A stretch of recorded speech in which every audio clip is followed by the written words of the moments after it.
प्यारे बच्चों एवं प्यारे मित्रों, आज हम लोग पढ़ेंगे परमाणु कार्यक्रम पर नेहरू जी के विचार और इसी के साथ में इसी से लगा हुआ चैप्टर हम पढ़ेंगे भारत की परमाणु नीति। मित्रों, हो सकता है ऐसा प्रश्न भी आप लोगों के परीक्षा में पूछा जा सकता है कि भारत के परमाणु कार्यक्रम पर, चूंकि हमारे नेहरू जी पहले प्रधानमंत्री थे और इन्होंने उस समय जब परमाणु बम का प्रयोग हुआ हिरोशिमा और नागासाकी पर, परमाणु जब बम धरती पर आया उस समय हमारे नेहरू जी भारत में मौजूद थे। हालांकि उस समय हम लोग आज़ाद नहीं थे, आज़ाद 2 वर्ष बाद हुए हैं। चलिए इसके बारे में हम आगे पढ़ते हैं कि हमारे नेहरू जी का क्या विचार था, हमारे फर्स्ट प्राइम मिनिस्टर अर्थात प्रथम प्रधानमंत्री, और भारत की परमाणु नीति क्या है इस समय जब भारत एक परमाणु शक्ति संपन्न राष्ट्र बन चुका है। ठीक, चलिए पहले हम लोग नेहरू जी की नीति पढ़ते हैं, फिर उसके बाद परमाणु नीति भारत की पढ़ते हैं। देखिए, भारत के परमाणु कार्यक्रम पर नेहरू जी का विचार। चलिए थोड़ा सा इसके भूमिका के बारे में हम लोग देख लेते हैं। देखिए हिरोशिमा और नागासाकी की तबाही ने संपूर्ण विश्व को परमाणु हथियार की शक्ति एवं आगमन से परिचित करा दिया था। ठीक, संपूर्ण विश्व को, मित्रों ये ना जो है नहीं होना चाहिए, ये सिर्फ इतना होना चाहिए कि संपूर्ण विश्व को परमाणु हथियारों की शक्ति एवं आगमन से परिचित करा दिया था। ठीक, जबकि 1945 में ये घटना हुई थी। 6 अगस्त 9 अगस्त शायद हमारे संपूर्ण विद्यार्थियों को भी मालूम होगा। अब देखिए 1948 में ही डॉक्टर होमी जहांगीर भाभा ने भारत में परमाणु ऊर्जा आयोग की स्थापना भी कर दी थी, ये भी सत्य है। और एक तरफ भारत में शांतिवादी गांधी जी की विचारधारा और दूसरी तरफ नेहरू जी का आदर्श एवं यथार्थ में सामंजस्य बैठाते हुए भारत को विकास के रास्ते पर अग्रसर करना था, क्योंकि परमाणु ऊर्जा उस समय एक भयानक रूप में थी। लेकिन ये भी सत्य था कि परमाणु ऊर्जा से हमारे जो है विकास कार्यक्रम या शांतिपूर्ण उद्देश्यों की भी प्राप्ति हो सकती थी, हमारे ऊर्जा जरूरतें भी पूरी हो सकती थी। ठीक है, अब देखा जाए इसमें तो जो हमारे बापू जी थे, महात्मा गांधी जी थे, वे परमाणु बम के बिल्कुल खिलाफ थे, अर्थात भारत को परमाणु बम बनाना भी नहीं चाहिए। अब नेहरू जी को देख लीजिए, नेहरू जी परमाणु मुक्त विश्व की बात तो करते थे, लेकिन यथार्थ की नीति में एक विरोधाभास था। कहने का मतलब परमाणु मुक्त विश्व रहे, लेकिन यथार्थ उनका कुछ और ही कहता था। यानी परमाणु ऊर्जा या परमाणु शक्ति को ऊर्जा की जरूरतों के रूप में वो प्रयोग करना चाहते थे। अब देखिए नेहरू जी शांति के लिए, मित्रों ये संत रही है, ये है शांति। ठीक है, आप लोग समझ लीजिएगा इसको, थोड़ा सा मिसप्रिंट हो गया है, ये है शांति। नेहरू जी शांति के लिए परमाणु शक्ति के विकास की बात तो करते थे, बिल्कुल शांति के लिए, ना कि जो है विनाश के लिए। नेहरू जी को गहरा आघात उस समय लगा जब हिरोशिमा और नागासाकी पर अमेरिका ने परमाणु बम गिराया, और उसी समय उन्होंने ये तय कर लिया कि विश्व को परमाणु अस्त्र मुक्त बनाने का अभियान चलाते रहेंगे। मित्रों यहाँ पर हम लोग देखेंगे तो नेहरू जी ने ये नहीं कहा कि परमाणु मुक्त, उन्होंने केवल परमाणु अस्त्र मुक्त की बात कही, अर्थात परमाणु हथियारों की मुक्ति से, ना कि परमाणु ऊर्जा की। अब नेहरू जी का विचार था कि दुनिया की आने वाली पीढ़ियों को युद्ध के अभिशाप से बचाना चाहिए। बात तो सत्य है, संयुक्त राष्ट्र संघ का भी यही उद्देश्य था। हमारे नेहरू जी उस समय संयुक्त राष्ट्र संघ का बहुत बड़ा सम्मान करते थे।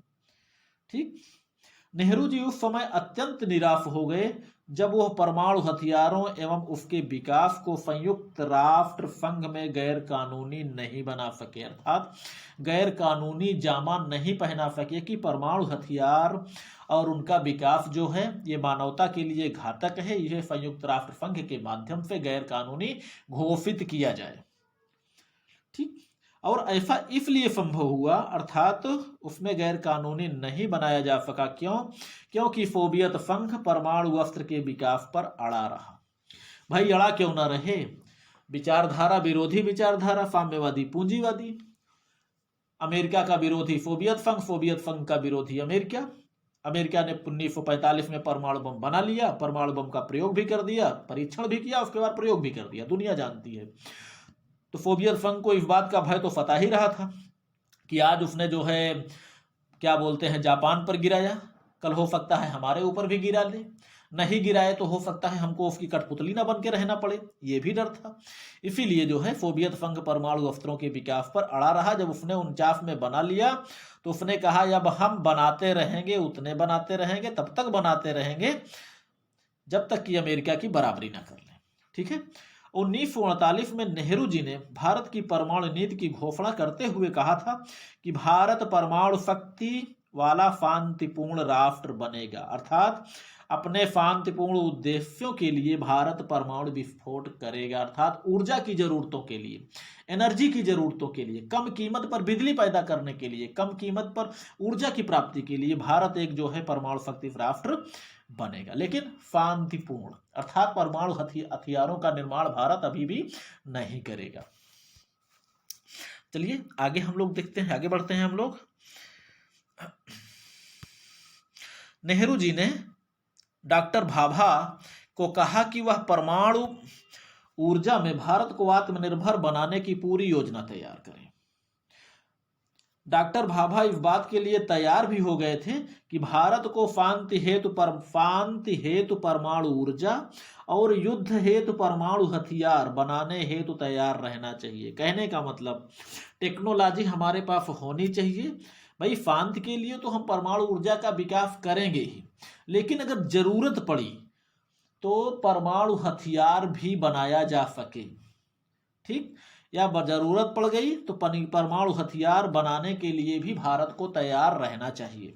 ऐसा हमारे डॉक्टर भाभा जी इसके लिए तैयार थे और उस कदर तक उतनी क्षमता को अपनी बनाकर रखना चाहते थे कि परमाणु ऊर्जा के लिए तो हम कर रहे हैं, लेकिन जरूरत पड़ी तो हथियार भी बना सकते हैं।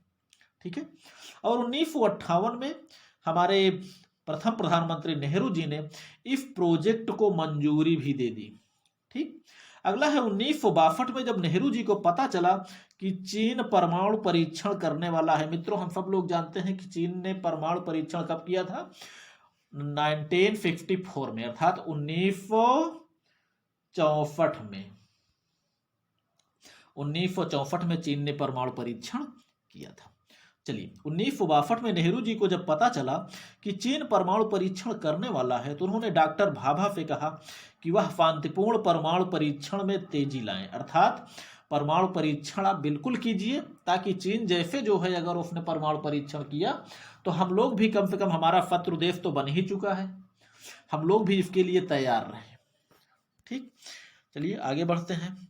नेहरू जी ने डॉक्टर भाभा से यह भी कहा कि भौतिक विज्ञानियों का एक ऐसा समूह तैयार करें जो परमाणु विस्फोट के भौतिक विज्ञान को समझ सके, अर्थात परमाणु विस्फोट हो, अब उसको हम चाहे शांतिपूर्ण उपयोग में करें चाहे हथियार अस्त्र के रूप में, अर्थात जब तक नहीं जरूरत तब तक हम शांतिपूर्ण उपयोग में कर रहे हैं ऊर्जा के लिए, अगर हमें जरूरत पड़ गई बम बनाने की तो हम बम भी बना सकें। इसलिए इसके लिए हमारा वैज्ञानिकों का समूह जो है बिल्कुल तैयार रहना चाहिए। अगला है, परमाणु हथियारों के बारे में नेहरू जी आदर्शवाद एवं व्यवहारवादी दोनों थे। वह मानते थे कि जब परमाणु हथियारों से मुक्त विश्व की बात की जाती है तो सामरिक जरूरतों को नजरअंदाज नहीं किया जा सकता, अर्थात परमाणु हथियार अगर विश्व के लिए परमाणु हथियार घातक है तो युद्ध की जरूरतें में भी, युद्ध के लिए भी इनका प्रयोग किया जा सकता है। ठीक। और अपने जीवन काल में नेहरू जी परमाणु हथियार बना तो नहीं पाए, लेकिन चीन को ध्यान में रखते हुए शायद उन्होंने परमाणु हथियार बनाने का मन बना लिया था। ये बात दूसरी है कि हमारे नेहरू जी उस समय बहुत दिनों तक नहीं चल पाए, यानी 62 के युद्ध में पराजय हुई, उसके बाद 11 दिनों तक ये दुनिया में नहीं रह पाए, लेकिन उन्होंने इस बात के लिए वे तैयार हो चुके थे कि जब चीन ने जो है अगर विस्फोट किया या करने का मूड बनाया है चीन, तो उसके बदले में भारत को भी इसके लिए तैयार रहना चाहिए। ठीक है। तो ये था जो है सामान्य अर्थों में, साधारण भाषा में नेहरू जी का परमाणु युद्ध पर विचार। ठीक। आगे हम लोग पढ़ेंगे भारत का परमाणु सिद्धांत या परमाणु नीति। अब देखिए, भारत का परमाणु सिद्धांत निम्न कुछ बातों पर आधारित है जिसका हम लोग आगे पढ़ेंगे पॉइंट टू पॉइंट। मित्रों, पहला पॉइंट जो है वो है नो फर्स्ट यूज, अर्थात प्रथम प्रयोग नहीं। अब इसके बारे में भारत जो चाहता था वो इस प्रकार है, भारत किसी भी राष्ट्र पर पहले परमाणु बम का प्रयोग नहीं करेगा, अर्थात परमाणु बम के प्रयोग की पहल भारत कभी नहीं करेगा। मित्रों, अगर इसको यौद्धिक सिद्धांत की दृष्टि से देखा जाए तो वास्तव में ये हमें नहीं लग रहा है कि ये अच्छा सिद्धांत है, क्योंकि परमाणु हथियार एक ऐसा हथियार होता है कि फर्स्ट यूज, भाई हम तो कह रहे हैं पहले प्रयोग नहीं करेंगे, लेकिन जब दूसरा जो है हम पर पहले परमाणु बम का प्रयोग कर दिया, अब भारी मात्रा में कर देगा, हम इस लायक बचेंगे ही नहीं, तो फिर हम सेकेंड यूज हम कहाँ करेंगे, अर्थात हमारे पास द्वितीयक प्रहारक क्षमता नहीं बचेगी, तो हम कैसे करेंगे। ठीक है, भारत का अपना सिद्धांत है, उसने बता दिया कि हम शांतिवादी हैं, अर्थात हम पहले प्रयोग किसी राष्ट्र पर नहीं करेंगे। ठीक है, चलिए आगे देखते हैं हम। देश की सुरक्षा एवं प्रतिरक्षा को सुनिश्चित करना, अर्थात राष्ट्र की सुरक्षा को निर्धारित करना। इसमें मित्रों सुरक्षा भी है, प्रतिरक्षा भी जुड़ा हुआ है, अर्थात प्रति आक्रमण हेतु परमाणु हथियारों को तैयार रखना, अर्थात किसी भी राष्ट्र के आक्रमण के जवाब हेतु स्वयं को तैयार रखना। दोनों चीज, राष्ट्र की सुरक्षा के लिए भी परमाणु बम को बना के रखना, और दूसरी चीज, अगर कोई राष्ट्र भारत पर आक्रमण करने का प्रयास करता है तो उसके विरोध में आक्रमण करने के लिए भी भारत अपने परमाणु हथियारों को तैयार रखेगा। ठीक, राष्ट्र अपनी सुरक्षा और प्रतिरक्षा से किसी मामले में समझौता नहीं करेगा, उसके लिए रेडी। अगला पॉइंट है प्रतिरोधकता या भयादोहन। प्रतिरोधकता आप जानते ही हैं, डराना। भाई न्यूनतम प्रतिरोधक क्षमता को बनाए रखना, भारत चाहता है कि हमारे पास उतने परमाणु हथियार कम से कम रहें जिसमें हमारे जो है शत्रु राष्ट्र, हमारे विरोधी राष्ट्र, हमारे पड़ोसी राष्ट्र, कम से कम इतना भय तो उनके पास जरूर बना रहे कि अगर हम भारत के विरुद्ध किसी प्रकार के हथियारों का प्रयोग करते हैं या परमाणु हथियारों का प्रयोग करने के बारे में सोचते भी हैं तो भारत उनका उत्तर देने के लिए बिल्कुल तैयार है। इतना ही नहीं, अगर भारत पर सोचे कोई राष्ट्र, अगर चाइना सोचे कि भारत पर हम पूर्ण अधिकार कर लें, तो ये तो मित्रों संयुक्त राष्ट्र संघ का भी अधिकार आदेश हो चुका है कि अंतिम समय में परमाणु हथियारों का प्रयोग किया जा सकता है, अर्थात हम तो डूब ही रहे हैं, आपको भी ले डूबेंगे, अर्थात ना हम रहेंगे, अर्थात हमारा अस्तित्व नहीं रहा तो आपका भी अस्तित्व नहीं रहने देंगे। चलिए, इसमें क्या है, न्यूनतम प्रतिरोधक क्षमता को बनाए रखना, परमाणु हथियारों की उपस्थिति से डर कर कोई भी राष्ट्र आक्रमण की हिम्मत ना करे, चाहे हमारे पड़ोसी शत्रु हो चाहे जो भी हो। अपने मित्रों, ये पत्रों नहीं है, ये है अपने शत्रुओं।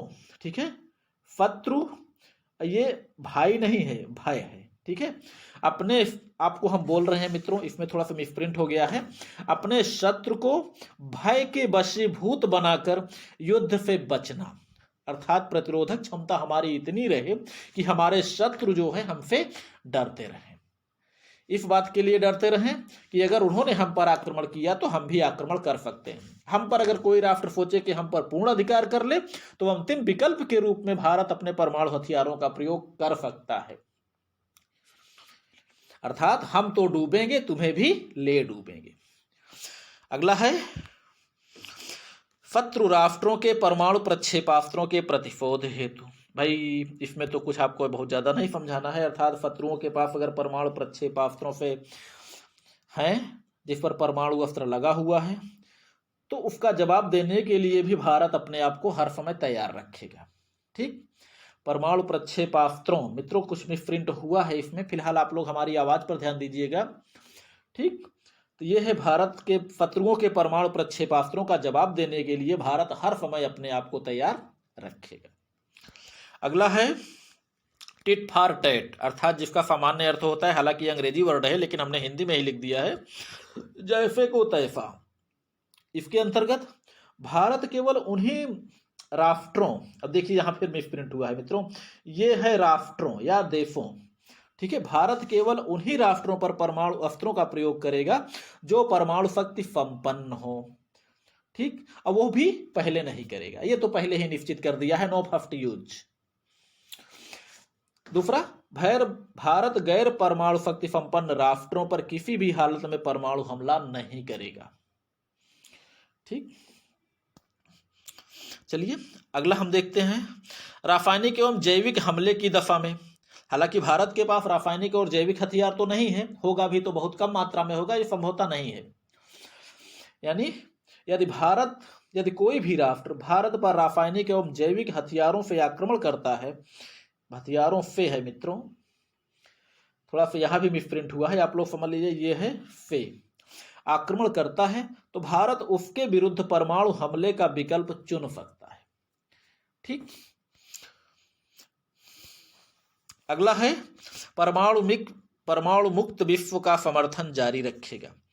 परमाणु शक्ति में मजबूती के साथ शांति की पहल के लिए भारत सदा तैयार है और परमाणु मुक्त विश्व बनाने हेतु संयुक्त राष्ट्र संघ के सभी वैध नीतियों को भारत समर्थन देगा। यदि सभी राष्ट्र ईमानदारी एवं भेदभाव रहित होकर चाहें तो भारत परमाणु मुक्त विश्व बनाने के लिए अपने सभी परमाणु हथियारों को नष्ट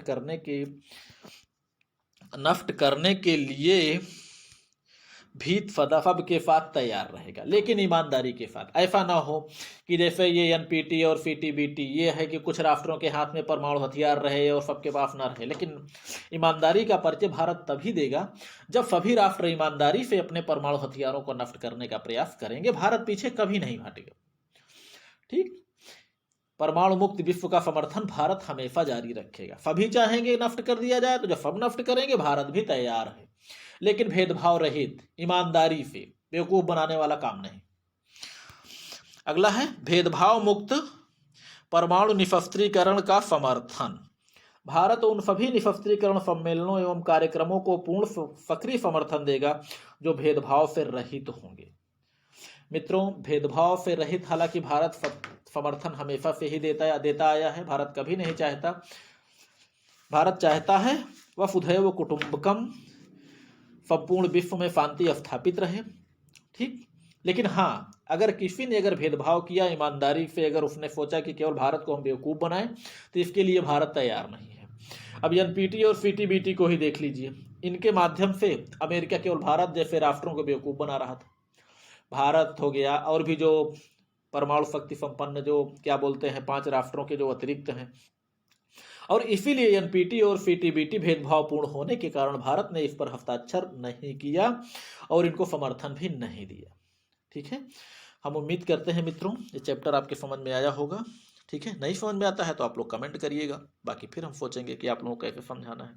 ठीक है। चलिए फिलहाल तब तक आप लोग खुश रहिए, पढ़िए लिखिए, मस्त रहिए। मित्रों, कभी कभी आप लोग हमारे चैनल को सब्सक्राइब भी कर दिया कीजिए, लाइक भी कर दिया कीजिए। फिलहाल हम तो कभी नहीं कहते, फिलहाल जैसी आप लोगों की इच्छा।